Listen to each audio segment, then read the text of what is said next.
show.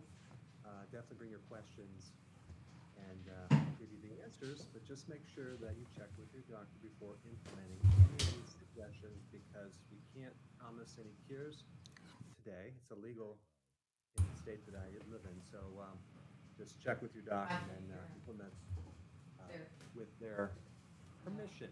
All right, Steve, let's dive right in. Okay, Doc. By the way, your volume suddenly just fell way off. I don't know if you can fiddle with your mic, but it's How very about low. now? No, it's still suddenly. And audience, I want to let you know that we did test before the air. It might help if I turn it on. Okay, good. Audience, we're going to send you all a suitcase full of diamonds each for being so patient with us as we get the show rolling. So stand by just a moment. All right, how about now, Steve? Is that better? Yeah, it's a little better. Just can you cut it up some more? Because How about now? it's still a little low. Okay, well, I can fix that. Yeah, let's fix it. In the meantime, audience, I want you to think about some really cool questions to throw at Dr. Berg. See if you can trip him up. Testing one, two. Ah, he's back. All right, let's Okay, pretend. so I think somehow you must have recharged it and then it defaulted to the a different one. So we're good. We're good Good. now. That's terrific. All right, so let's pretend that never happened, and let's move right on with the show. And to prove how much we love social media, let's start off with that with good old Susie Q from YouTube. Currently on an all-day fast. I don't take any meds, but I need a refresher. If I remember your advice, zinc, lemon juice, and maybe apple cider vinegar are all good to take. Anything else I need to add, I guess, during her fast? So I guess she's asking just about what to drink Yeah, I or think so. supplement. Yeah. So I think I like the idea of doing the apple cider vinegar because it gives you energy and it helps increase the or enhances the insulin sensitivity. So you can actually overcome this resistance a lot faster. So that's the apple cider vinegar. Don't drink it straight. Mix it with water, tablespoon, and some water. I like to put some lemon juice in there because that has citrate, which could potentially help block the formation of any kidney stones if you're vulnerable to those.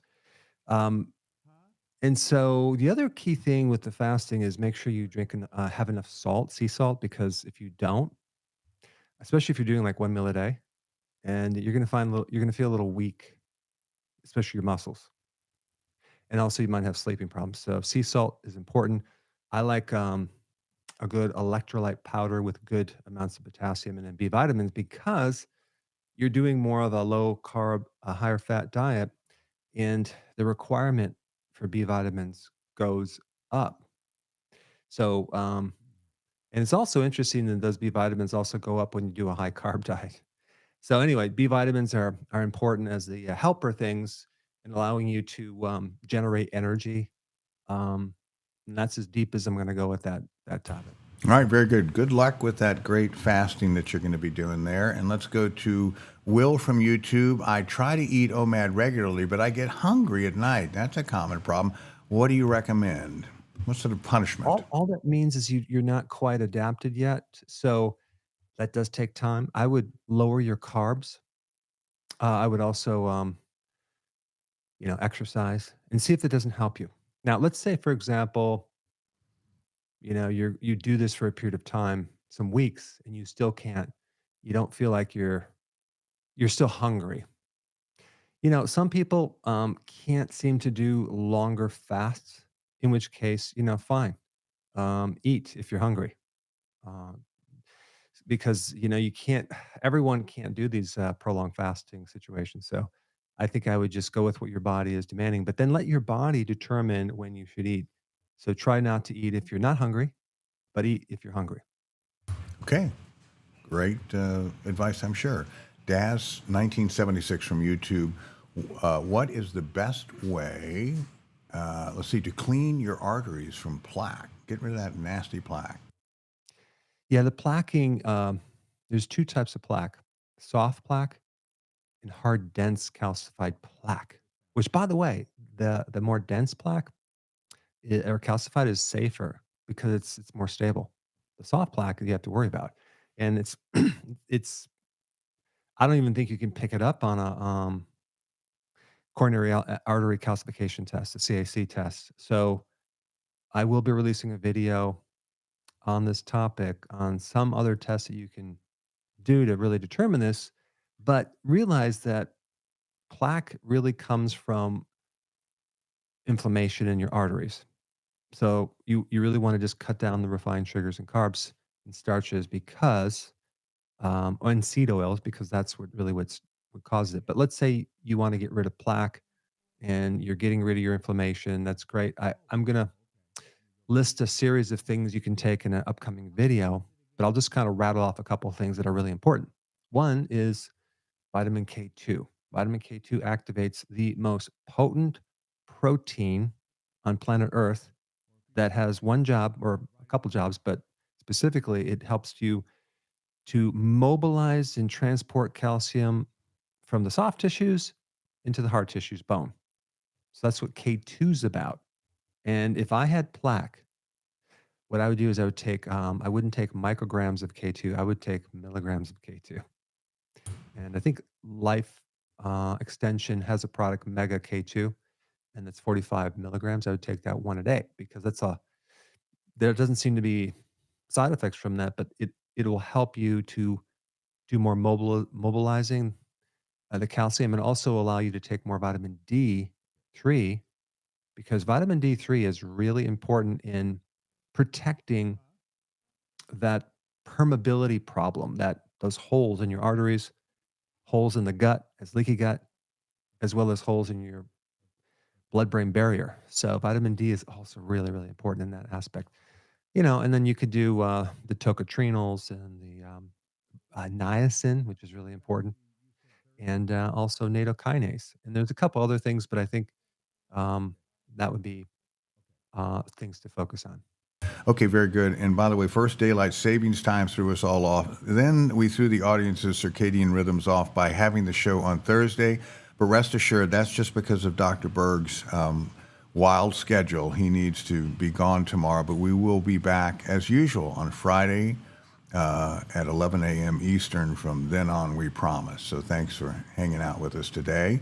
And let's find out who else is hanging out with us. So we'd like to say a good morning to all of our viewers joining us this morning from the UK, Canada, Mexico, Jordan, Armenia, Turkey, Aruba, Poland, Sri Lanka, Eritrea, France, Australia, Oman, Lebanon, Pakistan, Nigeria, Spain, Chile, Switzerland, Romania, Bermuda, Dubai, the Virgin Islands, Greece, Scotland, Italy, the Czech Republic, Kenya, Norway, Ethiopia, Barbados, the Netherlands, India, South Africa, Bangladesh, let's see, Sweden, South Korea, Bulgaria, Ireland, Egypt, Guyana, Peru, Iraq, Argentina, United Arab Emirates, Germany, the Philippines, St. Lucia, Malaysia, and all across these United States. So thanks everybody for joining us on a Thursday. As we said, back to Friday next week and then on. So let's see, Chris from Facebook, what is the best way to lower our levels of uric acid? So there's a couple theories about this, right? Couple theories of how to lower it. Get rid of purines. So that's in like red meat. It's in organ meats.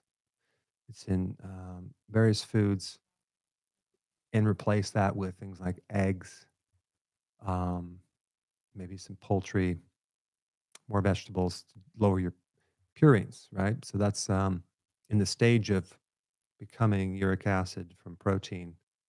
That's what you're doing. And so that's one theory. There's mixed reviews on that. Another idea is to lower your fructose because that relationship, but then there's some conflicting data on that too. But I think the best bet is to uric acid is one of those things that it's kind of like it's like calcium, it's like iron. It's healthy in one aspect, but it's damaging in another. So in other words, it has this paradox which I'm right in the middle of a deep dive on uric acid because it's a very powerful antioxidant, and but it can create. It usually see this as an indicator for various diseases, you know. Um, so and gout, for example.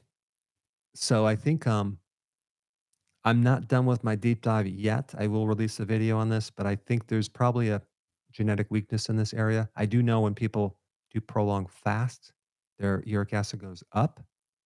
Um, so there's also the factor of your pH. If you can alkalize your pH a little bit more, so it's not so acid, that uric acid tends to go down. So maybe periodic baking soda might help, but not too much.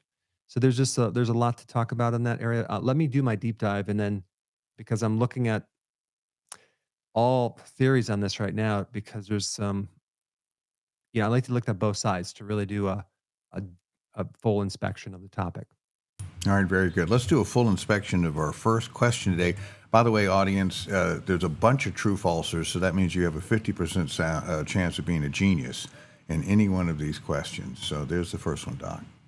Okay, true or false? The pattern of 18 to 6 intermittent fasting can increase your risk of cardiovascular death by 91% based on some hardcore science that was just released. I'm sure you've seen it in the news. So I guess, you know, I got 420, 24, roughly over 400 videos on intermittent fasting. I may need to be changing all those and get people back on snacking, Steve, Well, I think because you're this right. intermittent fasting could be deadly for your heart, right? Yeah. I mean, Well, and what do I'm you think? even Is it true or worse. false? Yeah, I'm a 4 hour and 20-hour fast, so I'm due to die very shortly, hopefully not before the end of the show. So Yeah. let's. Oh, by the way, Susie Q, I'm really sorry. Apparently, I screwed up her question and only asked the second part. So, Susie Q, if you would please resend your question, and Terry, if you would look for that, I don't want to get on Susie Q's bad side. So sorry about that. Uzova from Rumble. I've been on the keto diet, but along comes constipation. I followed all of your recommendations, but it seems only laxatives help. What else do you recommend for Uzova?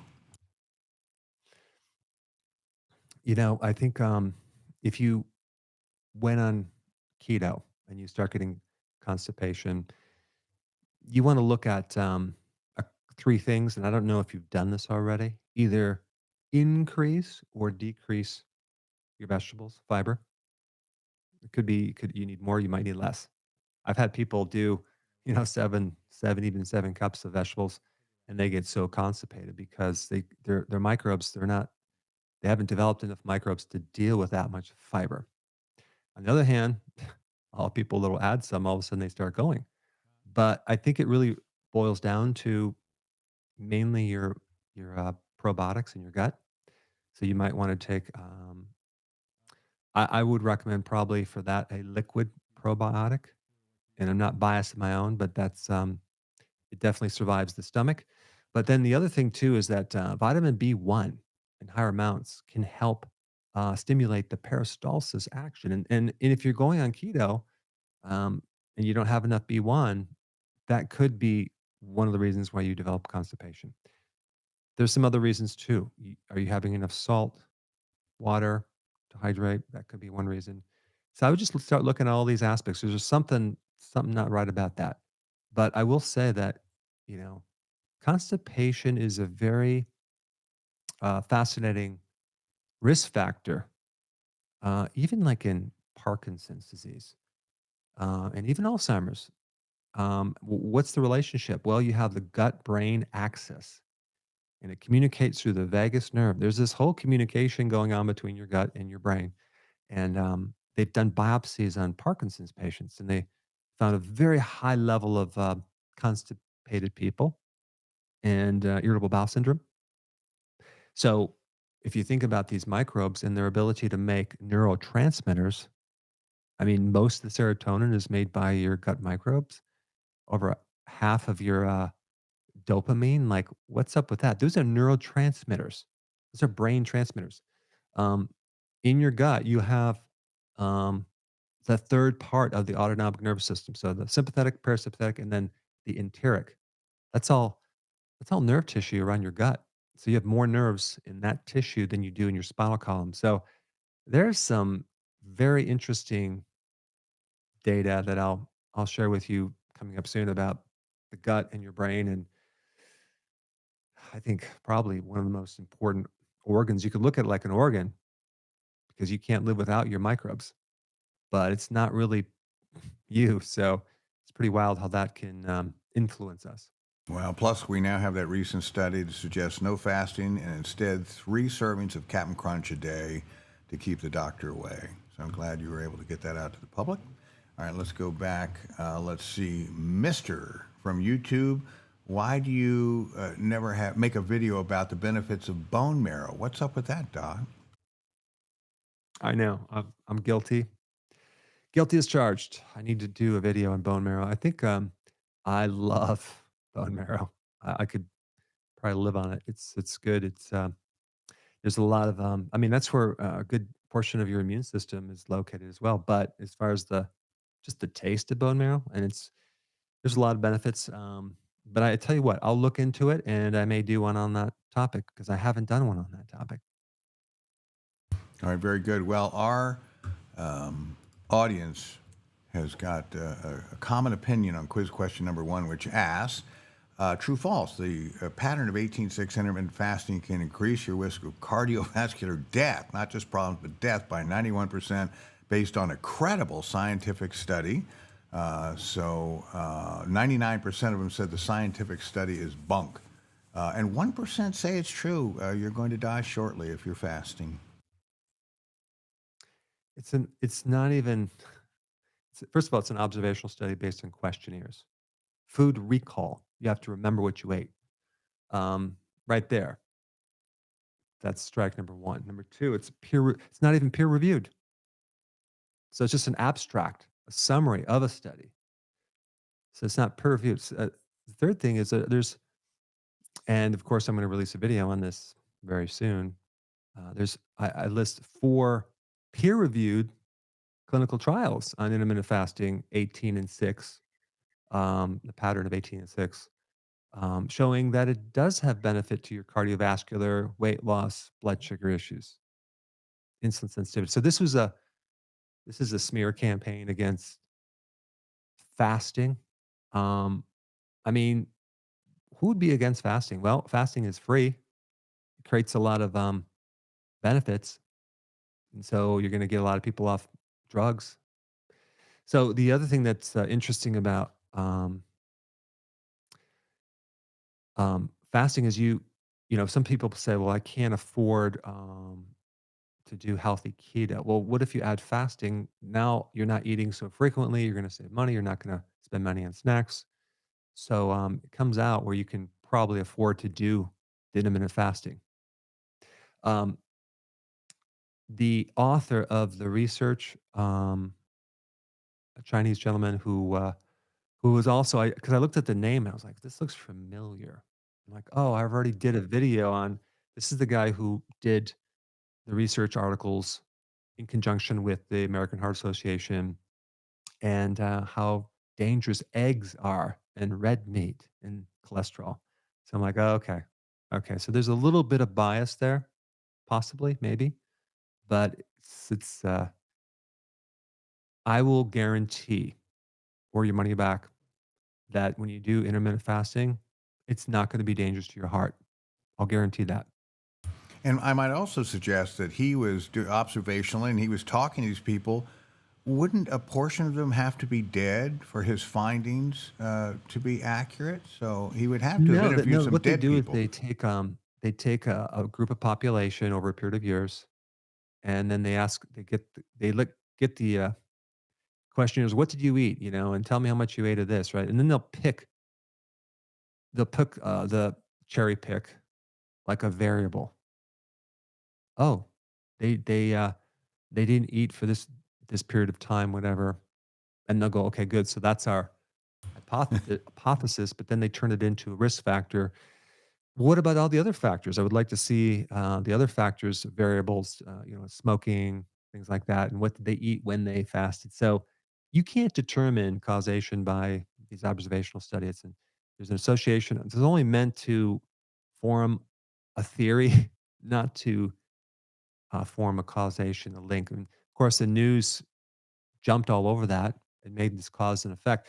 It's there's a disinformation campaign going on, and it's all they have to do is do what the tobacco companies did, which is put a little doubt in your mind, stop you from doing it. Um, that's all you have to do, and then a person won't do it. So that's why it's just ridiculous. I mean, like, there's so much benefit in intermittent fasting. I mean, Well, of course, someone has to attack it. of course. Well, I'm living it. I'm way down in weight, and I don't mind that. Michelle from Facebook, please discuss the benefits of ashwagandha. It's an adaptogen, so that means that it improves your ability to compensate and adapt to stress. So you're going to find that you're going to feel calmer. You can deal with things a little bit better, and hopefully, physically, you can run up stairs and have your pulse rate come back to normal a little bit quicker. So it's just this ability to tolerate, stress, like tolerating babysitting 16 kids in a room for over 8 hours, slow drivers, all these different things. And then you don't explode, you don't fly off the handle as much. So that's like what an adaptogen does. And there's a lot of different kinds. But ashwagandha is at the top of the list. But I think it's about time to do an updated version of that because I've been meaning to do that. And I'm debating today whether to do a video on that or what would be worse for you, sugar or a starch? So I'm debating what video I'm going to do. So maybe the audience can help me in the comments. All right, we're going to go to the green room, but first, let's get the next question up. There you go, Doc. Okay, what is the best vitamin for migraines? A lot If of you had people. to choose any of the vitamins, which one would it be? Okay. Well, I tell you what, we're going to choose. Poor Thomas last week got lost his feed, and he was all excited to come on, and we couldn't have him. So here he is. Thomas, unmute yourself and go ahead with your question for Dr. Good Berg. morning. Good morning. Good morning, doctor. I have a hybrid training schedule that I follow where I work out 6 days, have 3 days of cardio, um, 2 days during the week where I'm doing one day is hit, another day is zone two and zone three. And then on the seventh day, I do either a long ride and a run or a long run. I'm looking to get into an extended fasting, maybe 24 to 48 hours. I don't want to compromise my training. Um, and then also coming off of the fast, what would be an ideal ratio of macros and or a meal and foods to resume eating with? There's some general things. I don't know if you saw the video on the gentleman who ran a marathon every day for 5 days without eating anything. Did you see that video? I did not. Okay. So this pushes it to the limit. Not only did he exercise intensely for 5 days in a row, but he also fasted, and he's also a type 1 diabetic, and he did it with 8 other people. Now, um, what's interesting about that is that you would think you would literally be dying, but there was very little soreness. So the fasting helps counter some of the damage from the exercise. So it's interesting. You might find that you'll get a lot more benefits if you can exercise in a fasting state. When it would be good to have some measurement of your recovery too. I mean, and you probably could pick it up on your ability to sleep well and soreness and things like that. But there's other tests that you can measure with the heart rate variability. But as far as when you come off of a longer fast, if you're been eating good, it's not going to be a big problem. It's not that dangerous to worry about what you eat if you're doing like a 1 day fast or even a 2 day fast. But when you get into 3 days, 4 days, 5 days, the danger is that if you have too much carbohydrate too fast, that you'll get this shift in electrolytes with potassium through the cells too much, and that could be dangerous. But that's like in rare cases if you're starving. So it's probably never going to happen to you. But That being said, I would when you come off of a longer fast, I would start to break it with a smaller amount of food, because I experimented with this and I ate a ton of food and boy, did I did not feel good. So you have like an egg, wait for an hour, have maybe a little salad or something, and then get back on your routine, but just try to not overdo it for the next day or and a half or day, 2 days. And as far as exactly your macros, I would just definitely keep it keto because we don't want to start increasing the carbs on that because of the potassium issue. And so it's not going to be a change in macros, it's going to be less. But I think if you're just talking about a day fast, you're not going to have to worry about it too much, especially if you're pretty healthy. But if you go into 2, 3 day fast, then you have to take it real slow. All right, great. Thank you. Sure. What a great call. Thank you, Thomas, for waiting a full week to get your question across. Let's go back to good old social media. Danny Jean from Facebook. Apple cider vinegar increases skin redness and gives me a long lasting dandruff as well. Any tips you could share?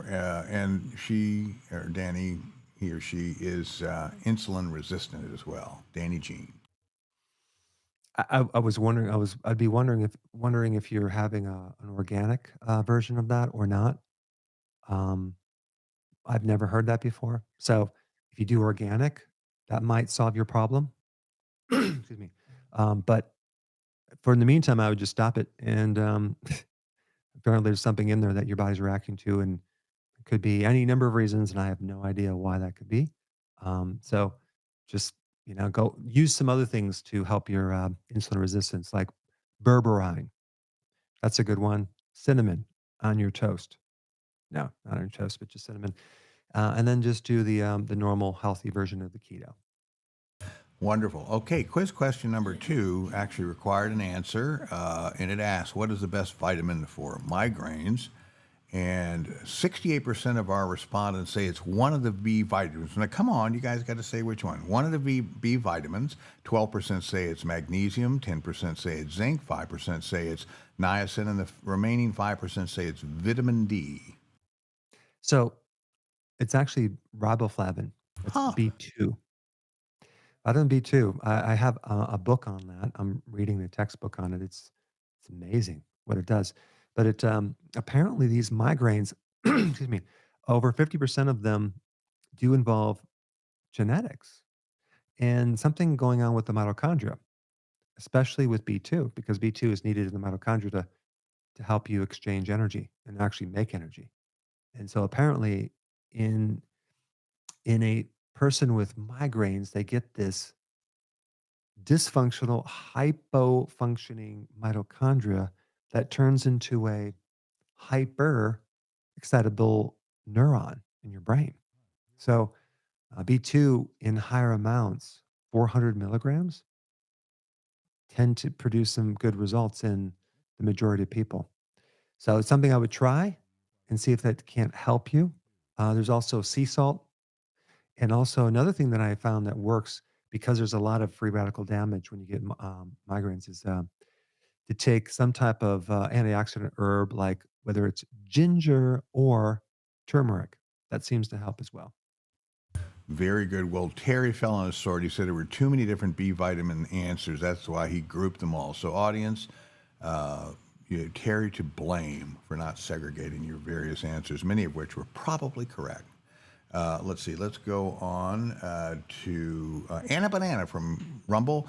Will TUDCA help dissolve large kidney stones? I don't know. I don't know. You have to try it and see. Um, I mean, it really depends on how long you've had it for and what kind of stone you have. But I don't. If it's too large, I don't know if that's going to do it. There is a new procedure. I don't know if it's new or not, but it's a lipotrypsy for the. They do that with kidney stones. You could do it for the gallstone. That's something that if I had a large gallstone, I would at least look at that as a possibility because maybe you could keep your gallbladder and just blast that stone with a sound wave and push it out as sand. Um, but the principle of what's behind a gallstone is usually a lack of bile salt, in which case, being able to prevent the formation of the super concentrated cholesterol stone, you just need more bile salt. So that's something to look at. Okay, very good. Let's see. Jan from YouTube, I'm on your D3K2. Do I also need to add vitamin D to address my autoimmune issues? There is so much data in relationship to vitamin D and supporting um, part of your immune system that regulates the immune system. And so vitamin D doesn't suppress your immune system. It tends to help regulate the correct amount of immune system. And the problem that you have with autoimmune diseases is that there's usually always vitamin D resistance. That could be genetic, could be other reasons. And you could literally have normal vitamin D in your blood, but because that only tells you what's going on in the blood, and have very, very deficient vitamin D in your cells. So, what are you going to do in that situation? Well, you can check your parathyroid. And the parathyroid, if the parathyroid is high and your vitamin D is normal, this tells me that you don't have enough. You have this resistance because your body is trying to um, release the calcium because the vitamin D is not working in the absorption of calcium. And I'm going to do a video on this because I think it's important because I think it's Doctor from Brazil, Doctor Coimbra, uh, his protocols. What you do is you take about 80,000 IU's of vitamin D3, but you also check your parathyroid, and you want the parathyroid low normal.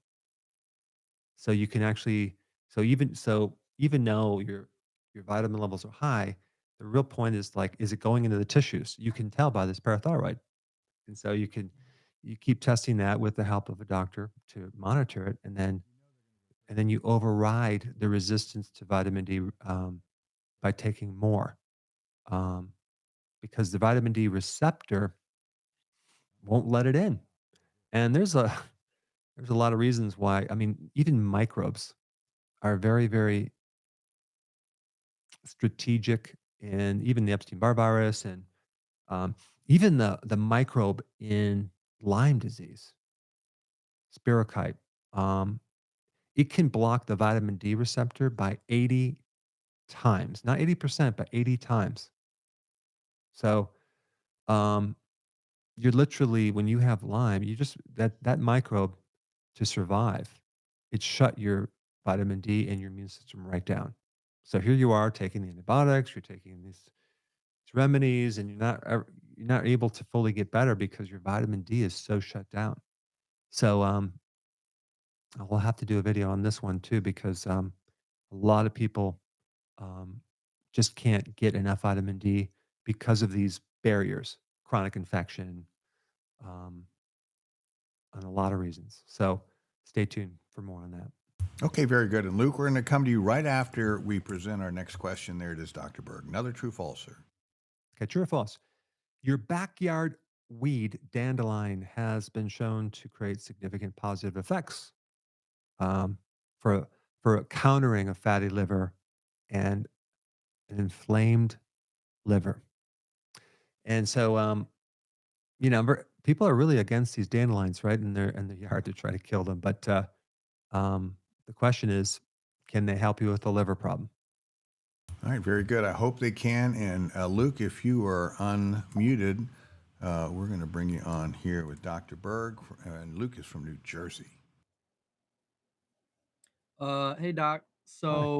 Hi. I've been watching a ton of your videos, and so many of my issues have been solved with intermittent fasting and healthy keto. Like so many things, Great. like depression and energy and all that stuff. Wow. But I've actually been dealing for like the past year or so with a lot of scalp inflammation. Mm. So like it started like just with on my left side. It's worse on the left side, and then my scalp gets really tight and flaky even after I wash it and red. And it's the same with my eyebrows. My eyebrows get sore and I'll rub them and like eyebrow hairs will fall out and stuff. Mm, So it just feels like there's a lack of blood flow. And even mhm. though I feel like I've dealt with the inflammation, it's still like sensitive and, like still losing hair. So I was Yeah. wondering what your tips would be for that. I think what I would try right off the bat is just get some castor oil and rub it into your scalp, rub it into your eyebrows. It tends to have a lot of different interesting positive properties. If there is a microbial imbalance going on, it can deal with that. It can moisturize, it can help stimulate the hair growth. It helps the actual skin itself from being flaky. So that would be step one. Also, dietarily, you want to make sure that you completely get rid of all the seed oils because the soy oil, the corn oil, the even safflower oil, peanut oil, get rid of those because those can affect the membranes and the skin can be all dried and flaky and get like dandruff from that, and then increase your omega-3 fatty acid. If you take there's a condition like a fatty acid deficiency problem that's created by this imbalance, and you can see it on the face where there's this red, scaly, flaky skin. Well, it can also happen on the scalp. So getting those omega-6, omega-3 ratios corrected would be good. And then the last thing is I always have attention on vitamin D because higher amounts of vitamin D can also help dandruff, and if that's what it is. So I would do those things in order. Okay. Thank you, sir. You're welcome. Boy, we got some great callers today. They're so succinct and so on. Very smart, obviously, too. There's brilliance in being in brevity, that's for sure, unlike me. Okay, let's go back to. It's true. I'm sorry, I'm a blabbermouth. Hubert from YouTube. I've been on strict keto and intermittent fasting with a vitamin regimen for over a year now and have lost over 100 pounds. Where's my darn bell? Ding, ding, ding. That's terrific. Now I've plateaued. I'm upping my cardio and workouts, but nothing's helping. Any suggestions Well, for that's because Herbert? you reached you weigh 120 pounds. I think that'll be good enough, right? Right. Yeah, I think when you hit a plateau, everyone has what's called a set point. They can lose to a certain point, and then it's like, okay, that's where your body wants to stay. That has to do with just insulin resistance. So that's to break that barrier. You want to drop insulin a little bit more. How can you do that? Longer fast, less carbohydrate, lower stress, um, more exercise. Those are some things I would do to take it to the next level. And in some people, like I'll have some people that have a lot of weight to lose, and they're never hungry after they start this. Yet they're still eating one meal a day. I'm like, well, why not just ride the wave and just keep going to 2 days? And I had one person do this fairly recently. They went 3 days, no hunger, felt great, and lost even more weight. I'm like, hey, ride the wave. If you're fasting and you're not hungry, might as well let your body burn off as much fat as that you can. I mean, you could lose literally between 5 to 7 plus pounds a week if you don't eat anything. But you can even lose more than that if you do a marathon every day and you don't eat. But I don't recommend that for everyone. Okay, very good. Let's see. Why don't we go to Sarander from Facebook? Please discuss the best way to approach gallbladder polyps. Thank you. I think that has to do with inflammation. I think that has to do with something in your diet. So I would make sure you eliminate the bad fats, the seed oils, and start getting really clean with the diet. I would also take TUDCA for sure. Um, I wouldn't go extremely low fat, um, but maybe moderate fat. And I would also, you know, watch the nuts because there's definitely if you have too many nuts, it is high in omega-6, but I do know they tend to irritate more the gallbladder and the bile duct area. All right. Let's see. Let's go to RB True from Rumble. My wife is in her second trimester. She takes beef liver supplements, and initially her midwife said that it was good, but her labs indicate her hemoglobin levels. Oh, Terry didn't finish that. Are either high or low. What would it be? Should she stop taking the beef liver supplements? Sorry to throw that to you. I don't know whether her I, hemoglobin I don't levels I are. don't know because we don't have all the data, and I think finding a good someone that can evaluate the data is going to be really important, especially if you are pregnant and taking nutrition. There's really additional important information on vitamin D in pregnancy as well in relationship to preventing a C-section and a preemie. So apparently, there's a higher correlation with low vitamin D levels and having premature births. So you know, the challenge that people have right now is with listening to various associations and organizations and maybe some doctors that don't have the training in nutrition, like even the American Academy of Pediatrics. Their recommendation now for this children's obesity is to get was the front line get these kids on Ozempic. Really? So this is like the recommendation. What about what about not eating the ultra processed calories? Why don't we focus on that? Um, so that's the problem. All right, very good. Sorry, but the hemoglobin levels were high, by the way, but we won't go on. But that was it. Quiz question number 3. It asked, your backyard weed, dandelions, has been shown to create significant positive effects for a fatty and inflamed liver. 100% of our respondents say it's true.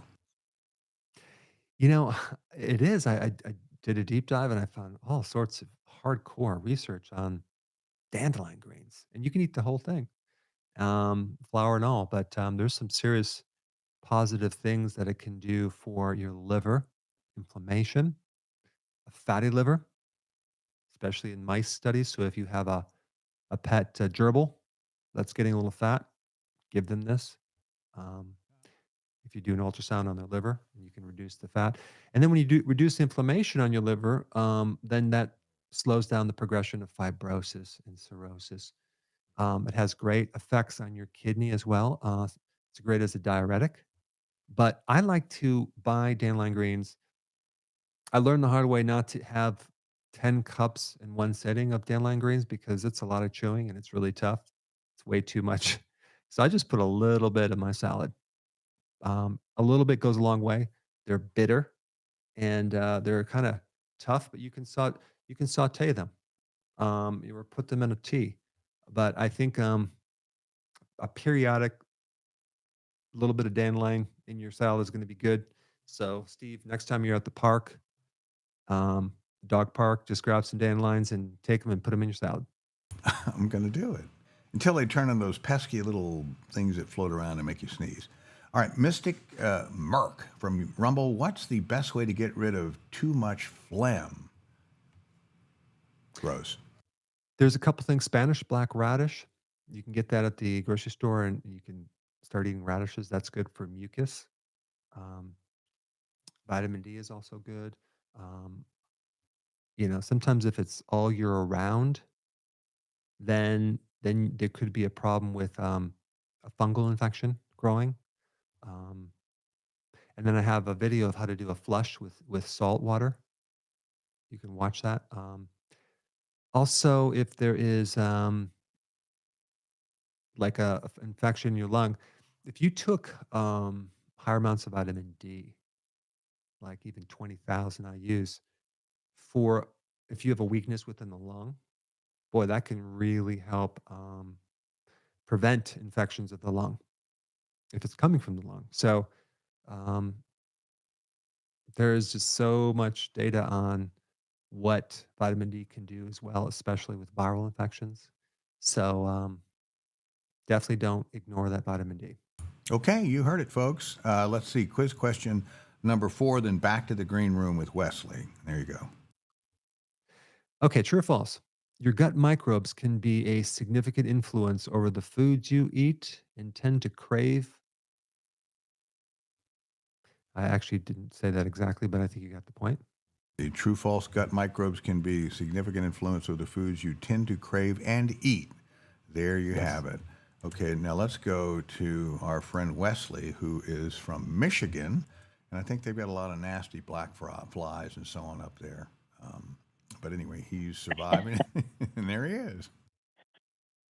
How you doing, Dr. Berg? Good, thanks.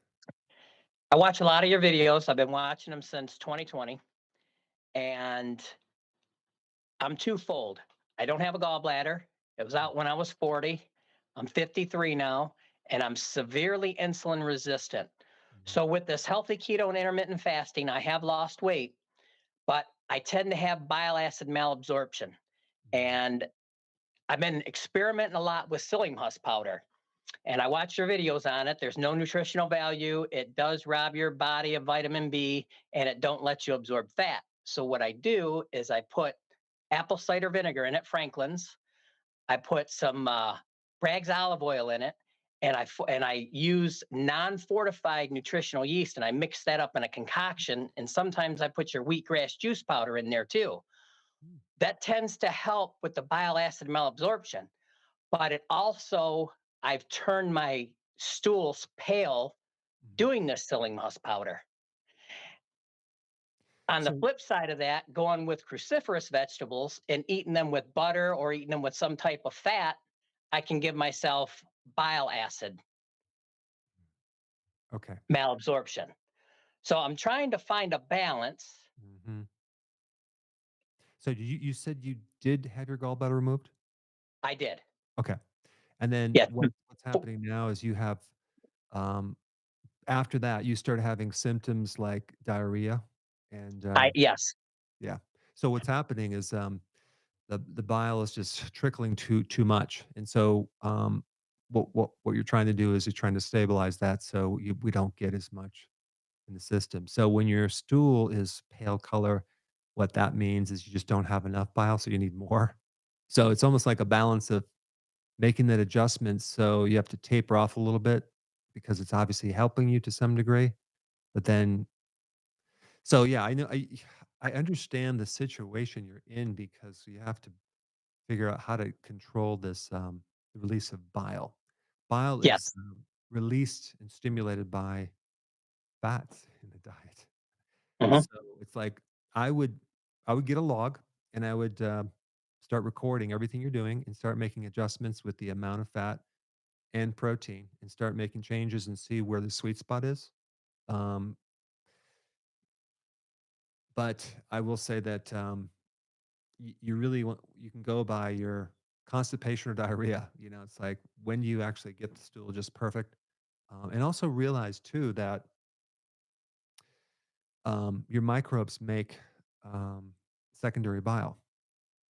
So one aspect of this, if you don't have enough, you can build up the microbes. But again, if you have too much, you're going to have to slow them down with what you're doing right now with the fiber and make those adjustments. But it's like so individual. It's an experiment that you're going to have to just try. I've been focusing really a lot on things to increase bile production. I should probably also do a video on how to slow it down. So I think I'll do that.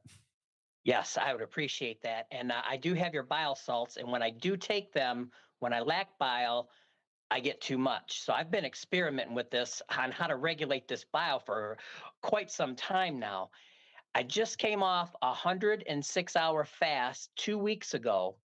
And when I reintroduced food, even I started super slow with bone broth. And I had bile acid all weekend. I Mhm, did. I, I even I went to I resorted to psyllium husk powder, and even that came through me pretty quickly. I mhm, did I did about 8-ounce glass. I did a tablespoon in there, and I didn't even use no apple cider vinegar or no fat or anything because I was just tired of running to the bathroom. mhm. And even 2 hours after I did that, I was going to the bathroom. So I'm making a note. I'm gonna do a video on this because this is a good topic to do. I've never done one on this. Just also realize that the more diarrhea you have, be careful of the electrolyte and loss that you might have to replace two. If it's too much, all of a sudden you lose a lot of electrolytes, so you have to make sure you put those back in. But okay, that's good data. Thanks for the feedback, and I'm gonna do a deep dive into this bile, how to slow it down. Thank you very much, sir. And I do your electrolyte powder every day, 4 scoops in a gallon of water with a tablespoon or teaspoon of sea salt, pink Himalayan sea salt. So I balance it out. And then if I'm exercising and sweating, I do a little bit more salt. Got it. Okay, Good that's stuff. Good. that's great. Hey, thanks so much. One last little point about the water. Just that's totally cool. Make sure that if you're doing a gallon of water, of course, space it out through the day, and then also if you're not thirsty, don't drink that much. That's just one little point because even with a gallon of water, you could dilute that salt so much where you're actually going to have low sodium to your water. That's called hyponatremia. That's probably not your situation, but because Okay. you're exercising. But don't ever drink a lot of water if you're not thirsty. And I don't drink the whole gallon. I make a gallon and then it takes me about a day and a half to drink that, and then I just make another gallon. So realistically, I'm probably only drinking maybe 2.5, maybe Yeah. 3 quarts at most a day. Okay, Okay. good. That's great. Hey, Wesley, gotta Great. go. Thanks so much for a good question. Get back with us and let us know Yep. how you do. All right, let's go to where are we, Carrie? Let's see. Did we do quiz question number 4? We sure did, and here's what happened with it. So, true, false, your gut microbes can be a significant influence over the foods you tend to crave and eat. Once again, 100% of our respondents say that's true. It is true, and it's fascinating because I will be releasing a video on how some microbes can literally take over and dictate what you eat. And even like in nature, certain parasites, certain microbes um, influence animals to so they can survive. I mean, it's where do you see this video? It's quite fascinating. There's serious intelligence, and not to mention viruses. What do viruses do? They can't actually live without your cell. So they'll have to go in there and then they tap into your machine. So there's a lot of manipulation going on behind the hood, Steve, especially with these microbes. But if you treat them well, they'll treat you well. If you try to kill them with an antibiotic, then good luck because they're gonna be pissed off. So you want to keep that relationship in a symbiotic relationship, not a parasitic pathogenic relationship, Steve. Very good. Remember Okay. that. Yeah, here's our final quiz question for the day. Another true, falser. Okay, true or false? Bill Gates funded a peel product. That's that little thing that coating around different fruits and vegetables has been granted GRAS, which is generally recognized as safe by the FDA. All righty, Roo. Let's see. Let's go back to. And I probably should reword the question. I'm not saying it has been granted as safe. The question is, um, does that make it safe? Yeah, exactly. Very good. Okay, audience, you know what he means. Debbie from Facebook, what's the best way to heal a UTI? Pesky things. Um, yeah, I love to, verbally say on the internet how to heal diseases, but here's what you could look into researching this. Methylene blue. Um, it's interesting. You start drinking it and your pee turns blue. It's an old medication that seems to work on a lot of things and it can act as an antioxidant. So you should look up, just do a search on methylene blue and UTIs, see what you find. But you didn't hear it from me. Nope, no healing here on the show. Just good health, like 3 servings of Captain Crunch daily. And call your doctor in the morning. Taz Jim, let's see. Taz Jim from YouTube. How much activated charcoal should someone take who's been exposed to mold? I would just use what's on the label, whatever it suggests. I don't have an amount, but you can also use bentonite clay. That works. The other thing about these molds, especially aspergillus. Uh-oh, we lost the good doctor. Maybe his camera went out. Doc, let's see. Can you hear us? Oh, you guys don't want me to run the show. Boring. Anyway, let's see if he can come back. Although, you know, audience, we've done so well. It's 11:56, almost 11:57. And if he doesn't come back, then we're going to sign off with a wonderful jingle and call it a day. So let's give him a countdown of about 10 seconds.